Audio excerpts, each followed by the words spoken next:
Come on, Ace is a competitor. We're all in this to win. Come on. We're 10 minutes into this podcast, and as you can see, confidence is just fine. It's not an issue. It's not a confidence thing. It's an effort. You go out onto the court and you try to win every game, every point you play. Glory, glory to old Georgia. Welcome to the inaugural episode of Glory, Glory, a Georgia Bulldogs podcast.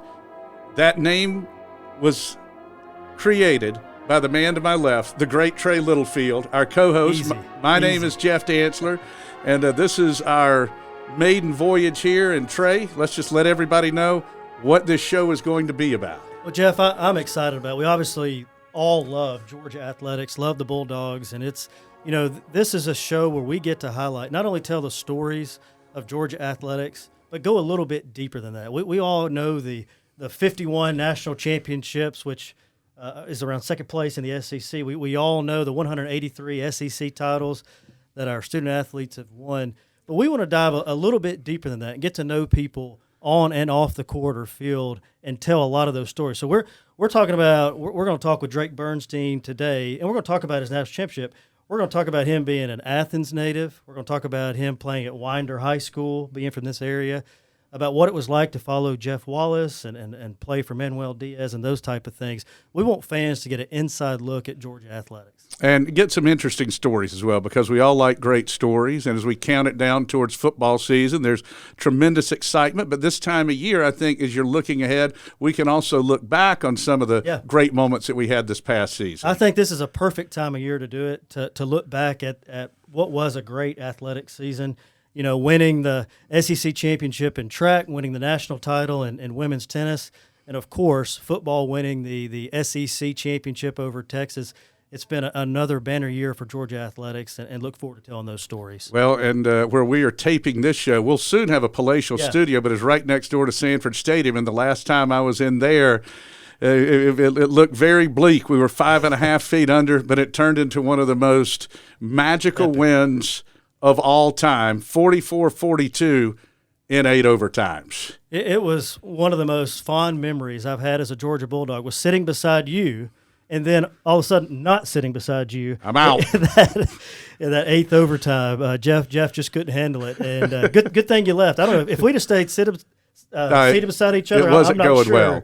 Yeah, I'm not sure what there was someone down a couple of spots from me that I was getting very annoyed with, that they weren't focused in enough. Right. So that's right. We had to get a move, but that was definitely the highlight. Back-to-back overtime wins there, and like you said, what Drake did with the women's tennis team, having both baseball and men's basketball make it to the NCAA tournament. That's only the 8th time that's ever happened in the history of Georgia athletics. And, of course, I'm excited to do this with you. We spend so much time together during basketball season, and you are just the best, and affectionately known on the Paul Feinbaum Show as a rising star in the sports information business. How much did I pay that guy to say that on the Feinbaum Show? What town was that guy from? He's from outside of Oxford.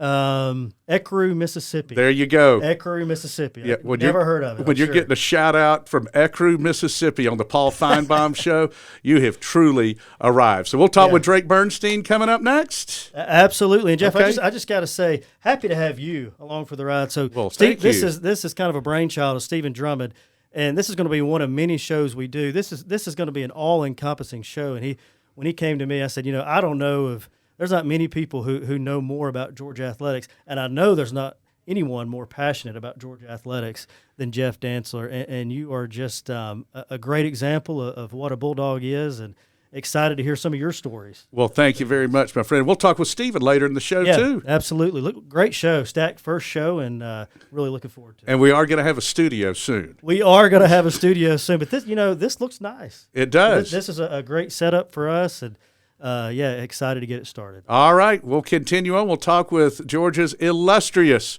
women's tennis coach, Drake Bernstein, who I've known since he was about yay high. He's an all-time great Bulldog, just like this young man here, Trey Littlefield. My name's Jeff Dantzler. This is Glory, Glory, a Georgia Bulldogs podcast.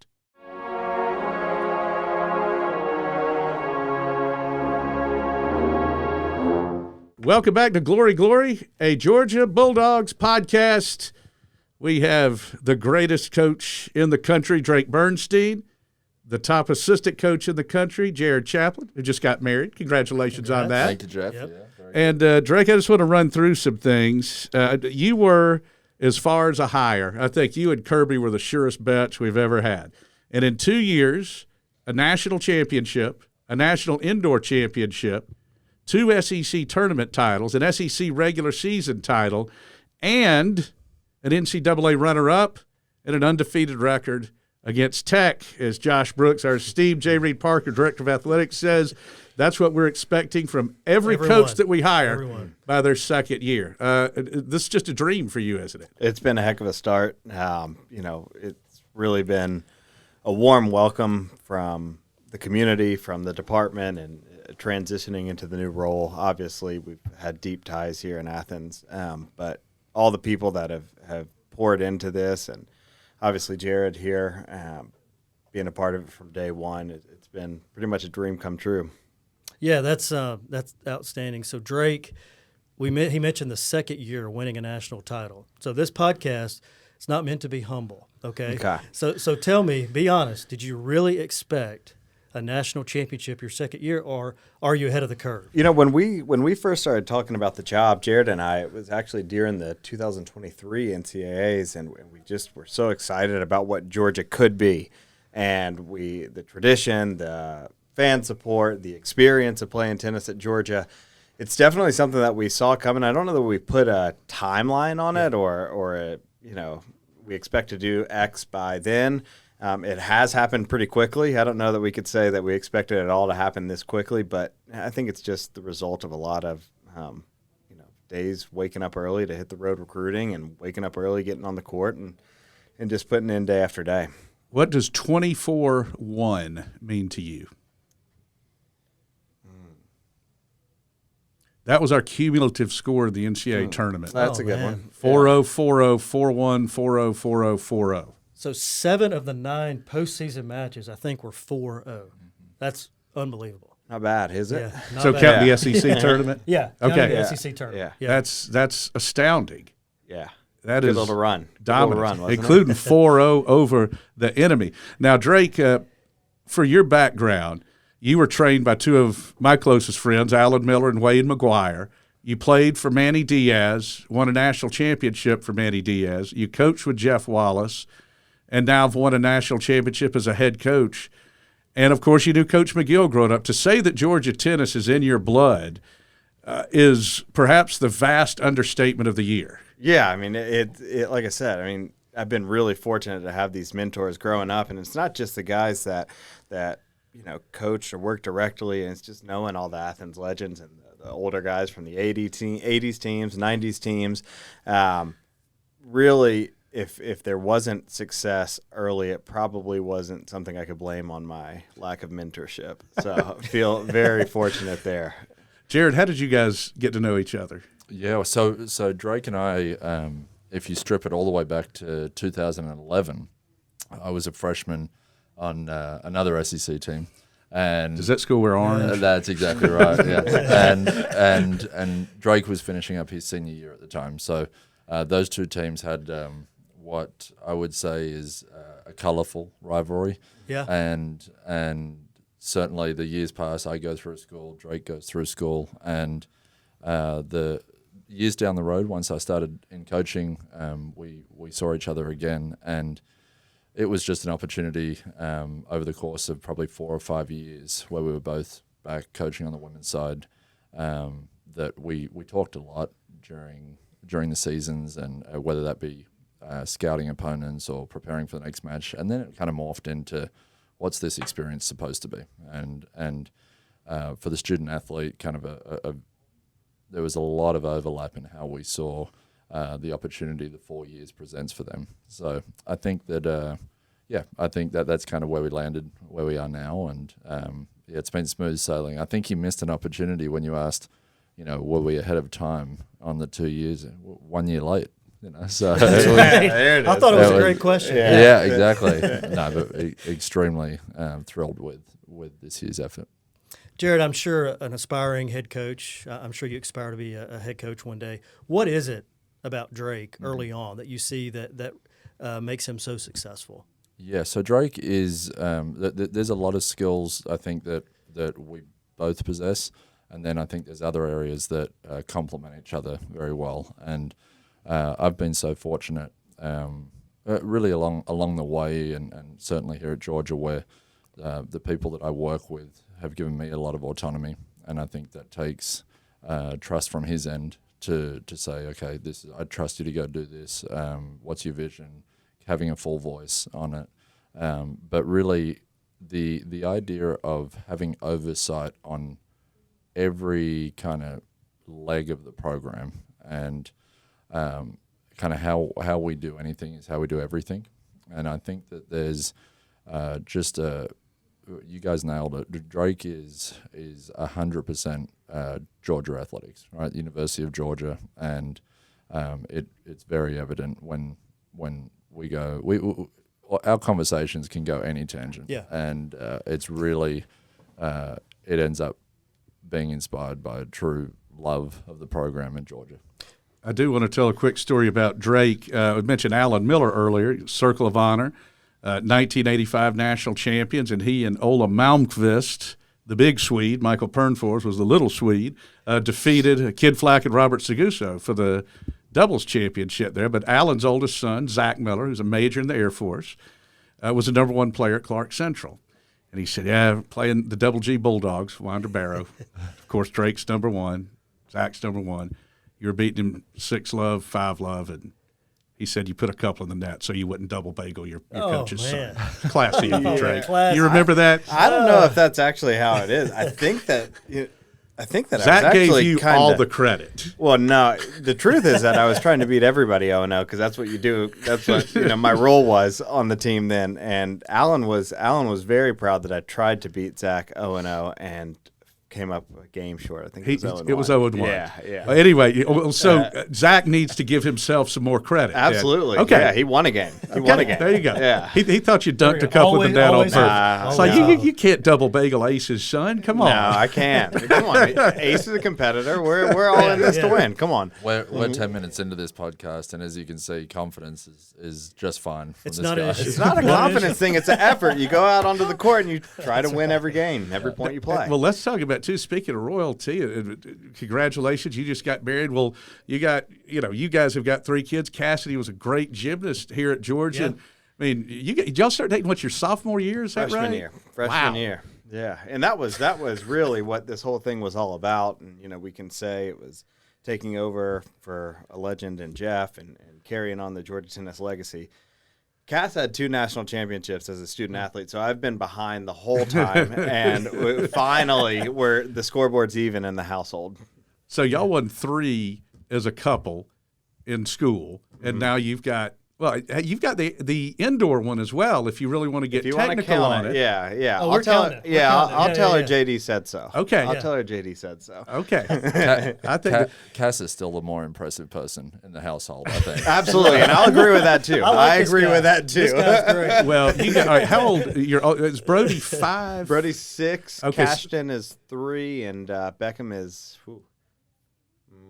It's June now, so that's 5 months. So we got 3, 6, and under. Yeah.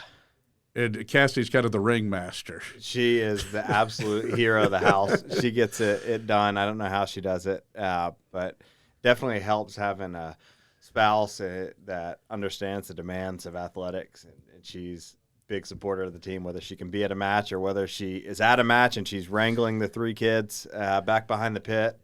She is definitely the master of the house. Well, speaking of double bagel, I think that's a perfect segue into Dasha Vidmanova.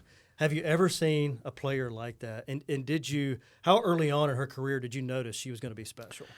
I mean, she's a stud. Yeah. There's no 3 people have ever done it with winning the Triple Crown team, singles and doubles, and clear stud. And I think that was more of a Dasha thing where she always knew that there was potential there. Even as a freshman, she was playing number 3 in the lineup. And it was more of a Dasha decision to really apply herself to the game and get the most out of it. And you could see that work pay off almost immediately once you made that decision to commit to tennis. And, never really looked back. Yeah. I think about Dasha, future Circle of Honor. There's no doubt about it. Hall of Famer.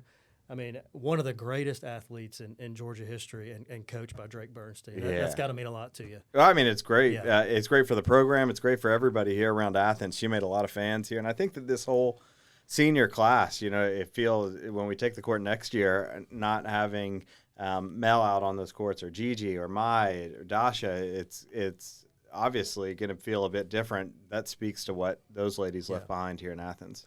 As two people who know nothing about recruiting, and that's probably a good thing if you met both of us, Right. but, recruiting in this day and age with the house settlement, with NIL, what does that look like? Just give us the Cliff Notes version of what that looks like in this era. The beautiful thing for us is as we march forward, we don't really have to change our model. Our model has never been about here's all the bells and whistles that Georgia can offer you. This has been our model is we're going to tell you what this is about. Yeah. We believe it's an incredible product, an incredible experience, the best experience in college tennis.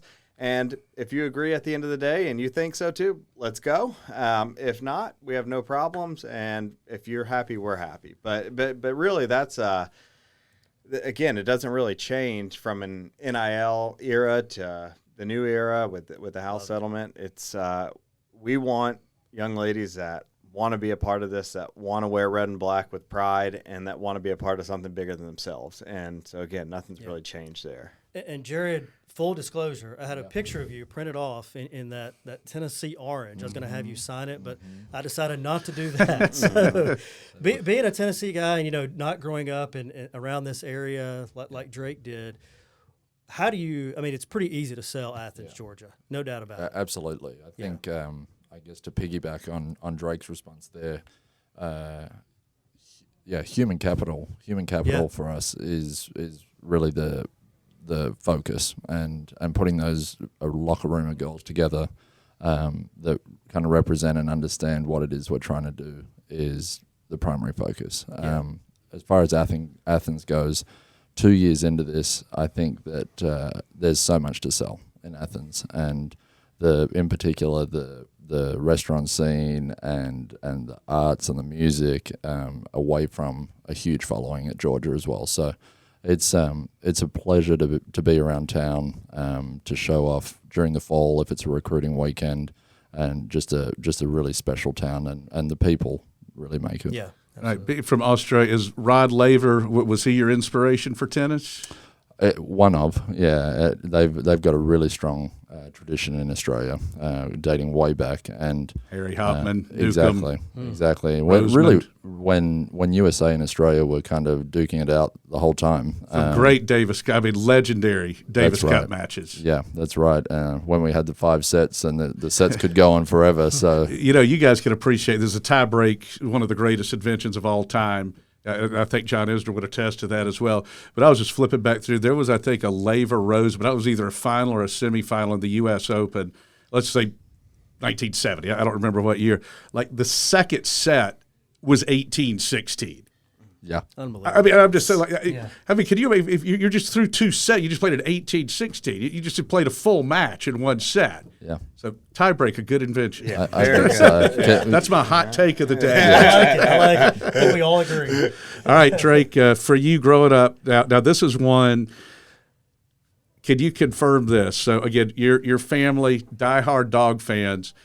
When your dad would get so excited when you played that he had some palpitations, and the doctor said, "You don't need to go watch Drake play." Yeah, I mean, it was he's definitely had heart trouble a while, and my probably personality and the way that I went about competing probably didn't help a whole lot in that department. But yeah, they've been my biggest supporters. They were at every match. And cool story is, back at the old pit, it was just that hill, and you had those 3 benches up there, and it was just 3 wooden benches. And then when they went to renovate, and they made it look all nice, those benches were going out.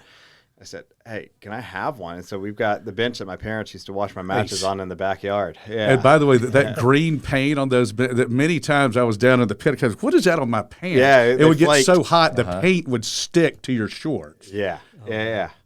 Still does. Yeah. If you ever need some of that, it's in Some my nostalgia? backyard. Okay, Yeah. good. Some Go see lead your parents. poisoning is back there. So, Drake, for you, again, growing up around Georgia, what is a perfect tailgate for Drake Bernstein? Are we talking fried chicken, barbecue? Golly, that's a good question, but it's really hard to beat Chick-fil-A, and I think that Just a simple guy. nice, huge tray of nuggets is a good play. And then I think it's really about the people that you're tailgating with, isn't it? And hanging out with all your friends that you get to see on the Saturdays in the fall, and they come from all over the South and all over the country to get back to Athens for game day. And that really is the greatest thing. And, obviously we're looking at it from a Georgia point of view, but those 6-7 Saturdays and then for other events in the spring, like I love it when we've got tennis and baseball going on at the same time, but it's a chance that you get to see everybody and it brings everybody together. It's the great unifier. Yeah, it's what makes Georgia such a special place. There's probably something competitive at that tailgate as well, whether it's cornhole or some Yes. kind of game there. And, Yes, eating. Yeah, competitive eating. Yeah. vegetable trays probably not. Not an Not option invited. there. Plenty of Chick-fil-A. Saturday's the cheat day. That's right. Every day is the cheat day for me. We're having a little bit of competition throughout the summer. Well, Trey can attest as we traveled together for basketball, did for Dave Johnson and Lakos and I for baseball, and it's during the season. It's tough because I'm eating with the team all the time too. I'm not quite getting in the amount of calorie burning that they do. So it takes effort and discipline, which I don't have. So, I got to hit that elliptical. And that's just trying to maintain it. Like after a baseball, they got a pasta bar afterwards at 11 o'clock at night. But you can't say no. No, you can't. We can easily squeeze 6 meals into This guy. about 8 hours. No problem. This guy, Yeah. I've seen Trey, who I think when he came on board, he weighed about 140 pounds. I've seen Trey will do. Still 140. See, there you go. All muscle. But I've seen Trey will do breakfast. Yeah. We'll grab a lunch, pregame meal, press meal, and food on the plane. Not so much anymore. I have 2 kids now. You can attest to this. Once you have kids, it's over. Yeah, you run out Game, of set, time match. to eat. Well, we had a good story with one of our seniors that just graduated, Gigi Graham, and Drake was talking to Gigi about, I'm going to really get into shape, and this is what I'm going to do, and I'm going to take my bike that I just bought and ride it to work every day. And Gigi said, "That's amazing." And then Drake said, "Yeah, it's an e-bike." So. That's awesome. Well, that's fantastic. Guys, we're just so proud of you. Congratulations on all the success. Congratulations on getting married. Thank you very much. That's fantastic. And Drake, just so happy for you with everything going on in your life. Again, I've known you since you were about that high. I just couldn't be more proud of you, my friend. Appreciate it. Proud to be here. Jarryd, keep this guy in line. Yeah, I'll okay? do my Keep him best. straight. It's a full-time job in itself. So. That's right. Thanks to Drake and Jarryd. We're going to have Stephen Drummond on the other side. Going to talk about some of the business aspects of college athletics. When we return, this is Glory, Glory, a Georgia Bulldogs podcast.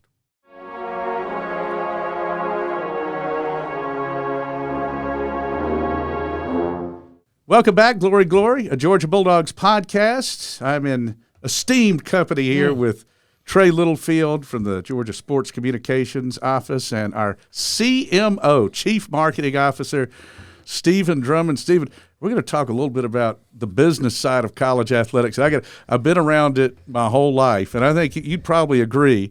The last 4 or 5 years, I think there's been more changes in college athletics than there had been probably the previous 100 years combined. Before we get into that, let's talk a little college baseball. Okay. All right. I attended the Super Regionals, Mr. Dantzler, and I did see a big banner out on Kudzu Hill that said something to the effect of, "Dantzler is our Munson." How long did it take you to paint that and hang it out there? He was up all night. I can attest to. That was very nice for whoever did that. But whoever that person is that did that, that was cool, man. that was very kind. I've got a great partner in David Johnston. So I've been doing it 30 years, and David and I have been together for 26, and it's a lot of fun. And it was definitely a great distraction this spring. And the thing is, it's with college sports, and I guess with any sport, you just come so close, and then when it's over, it just rips your heart out. It's brutal, man. It is. But how about the job that Wes Johnson's done with that club? Yeah, he really has done a terrific job. And, Wes, as well as I remember when he was brought in, and Josh said, here's the thing, if you're in a bad mood, just go talk to Wes. You'll be in a better mood in about 5 minutes. He's always upbeat with everything. And sorry to interrupt you, Jeff. But No. One more question for you and Trey. What'd y'all think about all the hoopla about our guys not buttoning up all the way to the top button?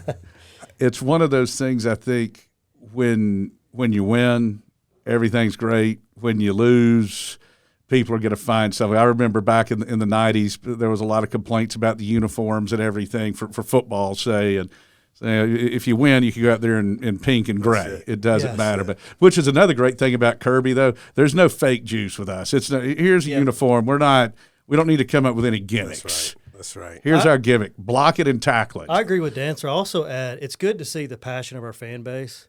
I mean, when I first got to Georgia, saw Foley Field, it is night and day what it is now. And I think you credit Josh for that. And I think credit Wes for doing a fantastic job building that environment and creating some passion around Georgia baseball. An unbelievable atmosphere. Crazy. And let me jump in there, too. Anger is better than apathy. That's right. Absolutely. Because one of the worst things that can happen, and unfortunately we've had this in years past around our basketball program, if you win, people will come. If you lose, they won't care. That's right. Now, what you want people mad when you're not. I mean, within reason. But yeah, you want a fan base that demands excellence. And I really feel like watching that program from afar, Wes has really allowed those guys to be themselves, be who they are, show some character, show some swag. So I think if you start taking that stuff away, you might lose some of the essence that makes that team great. And they've had 2 unbelievable years, in my opinion. Well, and I just think, too, and you guys have both been around baseball your whole lives, having an outstanding baseball season, just going through, it's a lot of fun. Oh, it's a blast. Just going through day by day. Having a bad baseball season, like I think about like Missouri or South Carolina this year, and I've been through some. That's not fun. No. That's a lot of pitches to watch, man. It's a long year. Some long innings. That's some long innings. A lot of trips to the bullpen. As my favorite pro wrestler, American Dream, Dusty Rhodes, said, hard times, Daddy. Hard times. If I had $1 every time you said that. Hard times, Daddy. Hard times.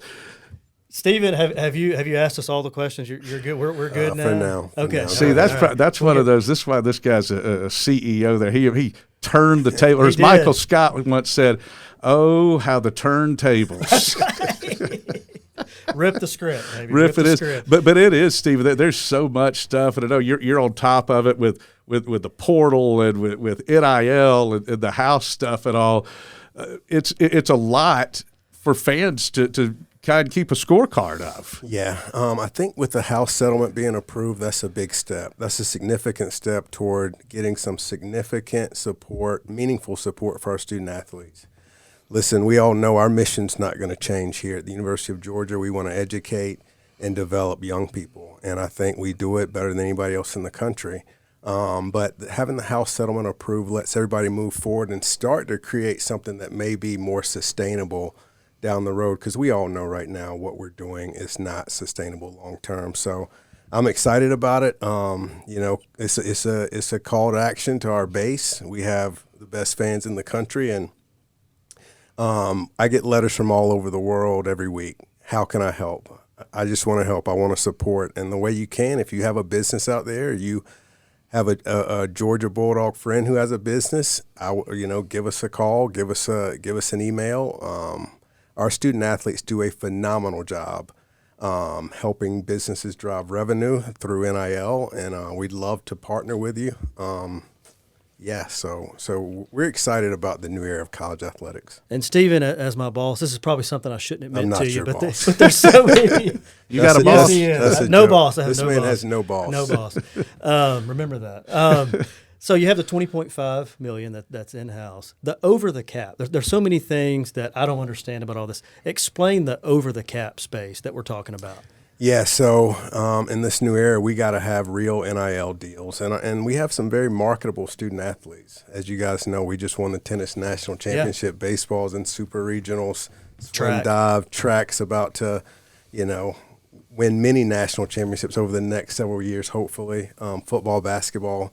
So, and we have some kids with some unbelievable stories. So if we can connect brands to those kids' stories and allow them to drive revenue and put a little money in our kids' pockets, it's a win-win for everybody. So that's my job. That's what I spend 99% of my time doing. The other 1% is listening to Dantzler call women's basketball games.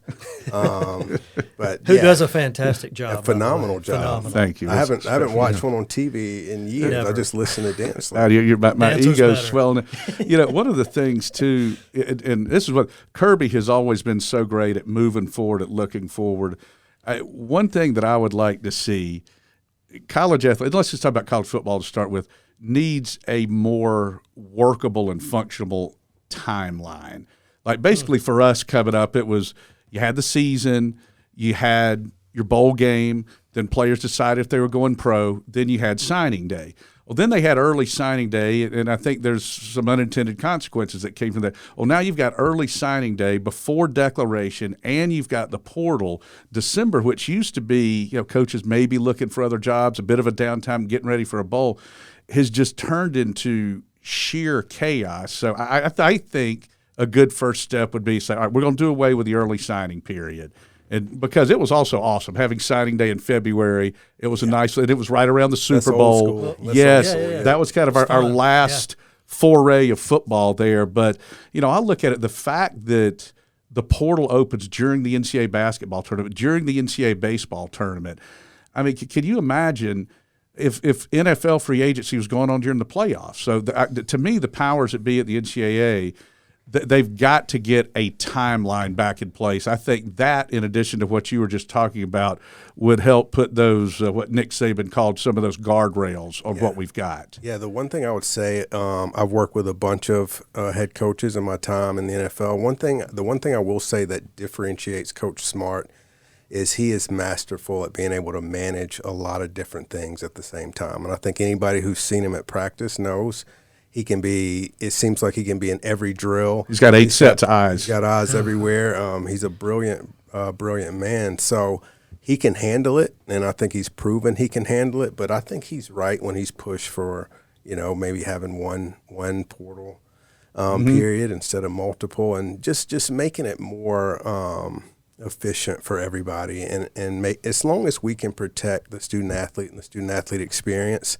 I think that's the way we should go. But you make a lot of good points. Think about our baseball program. Season ends on a Sunday, portal opens on a Monday. So you walk by Wes's office, and he's on the phone, hard at it, trying to get players here. So that's just not sustainable to have that. Yeah. So. But those timelines, but times change, and with Kirby, like it was clear from day one, he is the master at roster management, and as you said, he just manages so many things.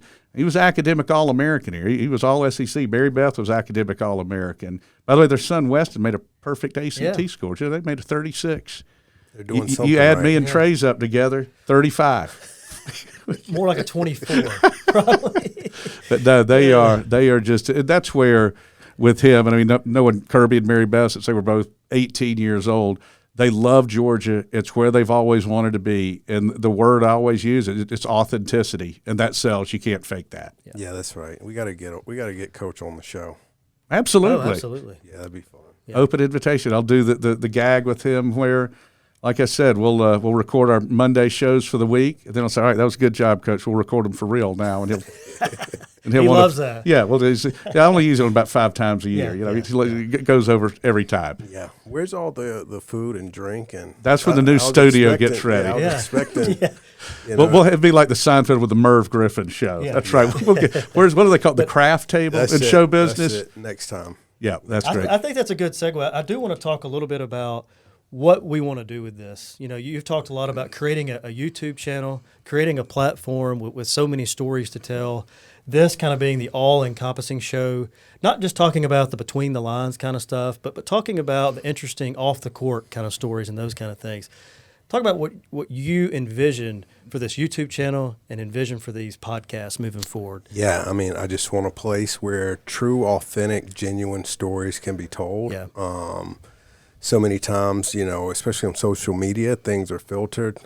Things aren't authentic. Things aren't what they seem. Especially, I can't even scroll on Instagram anymore. I don't know what's AI. I don't know what's real. What's not. I don't know real. what's recent. I don't know. Yeah, yeah. I don't. So, our student athletes are just so impressive. Our coaching staffs are so impressive, and they don't always get a chance to sit down and talk about things that might be away from their sport, talk about life in general, and tell some genuine stories. So I just want to create a space where they can come here and do that, and I think you two guys can get some of those stories told. All right, I'm gonna play a little game here with you guys and throw you some just quick questions and quick answers. It's not trivia. I'm good. No, this is good. This Let's is do what kind of like what you loved growing up. So, Trey, I'll do you first there. Who was your favorite NFL player growing up? Peyton Manning.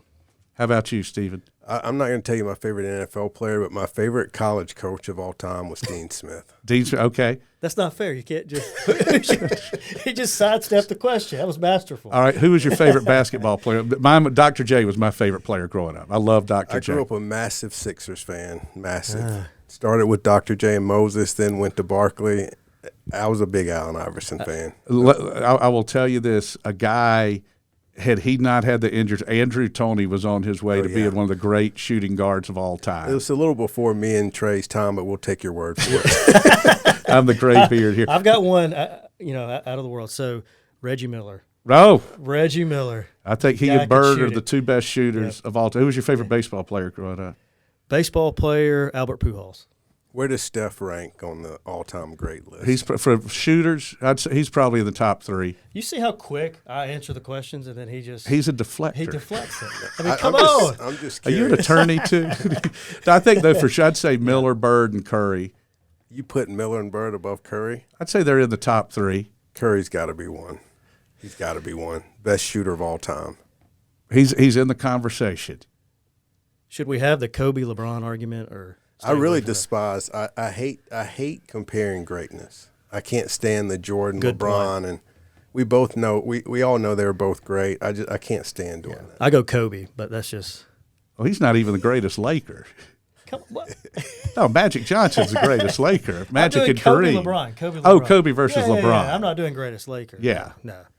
You would take Kobe? Yeah. I got you. Yeah. That's right. I mean, it just. But we're not yeah. comparing greatness. And Jordan is the best ever. Oh, absolutely. Yeah, hands down. Yeah. Hands No down. doubt. Hands down. Yeah, my favorite baseball player growing up was Reggie Jackson. And my favorite NFL player, my first one, and this is kind of what marketing can do, was Mean Joe Green because of the famous Coca-Cola commercial. Absolutely. And I go to my dad. I was about 6 years old. I go, hey, who's that guy playing? He plays for the Pittsburgh Steelers. All right, well, that's who I'm going to cheer for. There. It had nothing to do with them winning like 10 Super No, Bowls. it was the right. winning- wasn't a bandwagon. No, I mean, well, I didn't know. I just, like I said, and of course that was during their dynasty there, the steel curtain. But yeah, Mean Joe Green, and then Elway was my quarterback. Yeah. That was my Yeah, guy. good one. Yeah, I love John Elway. Love John. And of course, and that's another great thing too. I love, for me, a great football weekend. Dogs win.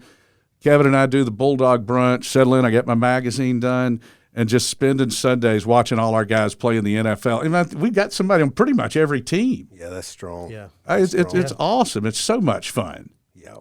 I've challenged my staff to reach out to all those NFL guys and see if they can connect us with some of the brands they work with, and get some of those guys connected to our Georgia players would be really cool. Yeah. There's so much out there that, from comic books to superheroes to movies to TV shows. I mean, just so much that you could do. And again, it all comes back to that great love for the University of Georgia and the immense shadow that we cast not only throughout the state but around the world. And I'm sure you guys see it when you travel. I mean, you could be in New York City, Los Angeles, Paris. You got on a Georgia hat. Somebody's going to yell, "Go Dogs!" Yeah, they're everywhere. They're going to bark at you or yell, "Go Dogs!" One or the other. They're everywhere. Either one's man. good. They're everywhere. I It's see good. Steven barking all the time. Well, absolutely. I got a great bark. We all learned how to bark at a young age there. That's Do you remember what the first thing was that kind of got you in love with sports when you were a kid? Was there any one thing in particular? We don't have time to get into the whole deal, but both my parents worked at Winthrop University when Okay. I was growing up. So my dad was in the athletic department. So I was over there. This is a true story. I used to work the ACC women's tournament, and I would be charting stats in the stands at like 7. That's awesome. So that is I awesome. was made for this. That is beautiful. You got, what was it, for the old stat sheet, it was shots and rebounds, and it was assists, turnovers, blocks, steals. So you divide it up.